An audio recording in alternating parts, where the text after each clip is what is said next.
Hello বন্ধুরা, আমি দেখো চলে এসেছি আবারও তোমাদের সঙ্গে একটা ছোট্ট ব্লগ নিয়ে। তো আমরা চলে গেছিলাম হচ্ছে, যেহেতু এই রথের সময়তে আমরা ছিলাম না, এখানে ছিলাম বেনারসে। তো ওখানে কোনো রথের কিছু পাইনি, কারণ ওখানে কাশী বিশ্বনাথে সেরকম দেখলাম যে রথের কিছুই চল নেই। তো যাই হোক, তার জন্য আর কিছুই দেখাতে পারিনি, তোমাদের সঙ্গে শেয়ার করতে পারিনি। তো তারপরে এই যে রথের মেলায় বর বলল চলো তাহলে আজকে ঘুরে আসি, ছেলেকেও একটু দেখিয়ে আসি, কারণ ছেলে তো রথ দেখেনি। আগের বছর ও আমার পেটুতে ছিল, তো সে কারণে তো ওই জন্য প্রথম ছেলেকে রথের মেলা ঘোরাতে নিয়ে চলে এলাম, আমি, বর আর ছেলে। তো এসে দেখি প্রচুর ভিড়।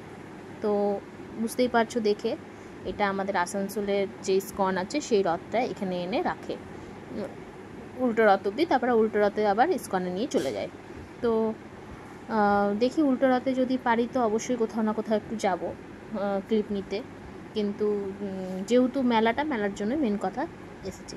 আর এবারে এরকমভাবে প্যান্ডেল করে অন্যরকমভাবে বেশ করেছে, বেশ ভালো লাগলো। তো যেতে যেতে দেখলাম সন্ধ্যা আরতি হচ্ছিলো, সেটা শেষ হয়ে গেছে। তার জন্য দুঃখের বিষয়, আমি দুধ দিতে পারিনি, তোমাদের সঙ্গে শেয়ার করতে পারিনি। বেশ ভালো স্কনের যেরকম সন্ধ্যা আরতি হয় সেরকমভাবে হচ্ছিলো, বেশ ভালো লাগছিলো। কিন্তু যেতে যেতেই শেষ হয়ে গেছিলো। তারপর দেখো এখানে চলে এসেছিলাম, রথটা রাখা ছিল, সেখানে ছেলেকে একটু ধরালাম, আমরা একটু ধরলাম, একটু ফটো তুললাম। তারপরে এই যে এখানে কয়েকটা দোকানপাট ছোটো ছোটো করেছে, কারণ বৃষ্টির জন্য এইভাবে করেছে যা বুঝতে পারলাম। তো কিছুই কিনিনি, কিছুই খাইনি, কারণ হচ্ছে ছেলেকে নিয়ে বুঝতেই পারছো অসুবিধা।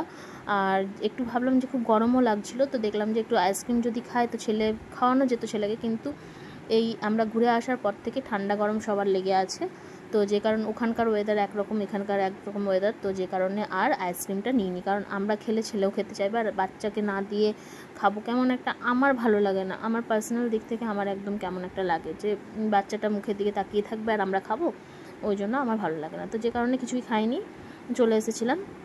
আর ভীষণ গরম লাগছিল, আর তেমনি ছিল হচ্ছে তোমার একটা হচ্ছে বৃষ্টি পড়লে বর্ষাকালে যে ভ্যাপসা গরম না, সেই জিনিসটা লাগছিল। আর এই যে দেখতে দেখতে আমার বান্ধবী বরের সঙ্গে দেখা হয়ে গেছিলো, বান্ধবীও ছিল, তো ওর সঙ্গে আর দেখা করিনি, ওই দূর থেকেই দেখেছি, কারণ ছেলে ঘ্যান ঘ্যান করছিলো, ওই জন্য বেরিয়ে আসতে হয়েছিলো আমাদেরকে। কারণ এত ছেলে তখন ঘুরেছে না, মানে বেনারসে গিয়ে ও বিরক্ত হয়ে গেছে, ঘোরাটাকে আর এখন কদিনও অ্যাভয়েড করতে চাইছে। তো আমরা তবুও নিয়ে বেরিয়েছিলাম, কারণ একটু দেখাই ওরও মনে থাকবে, এই ভিডিওগুলো আমার স্মৃতির পাতায় আমার ফেসবুক ইউটিউবে থাকুক, ও বড় হয়ে দেখতে পাবে যে হ্যাঁ মাম্মা পাপা আমাকে এত ঘুরিয়েছে ছোটোর থেকে। তো এই জন্যই স্মৃতির পাতার মধ্যে রাখার জন্যই বিশেষ করে ওকে নিয়ে বেরোনো।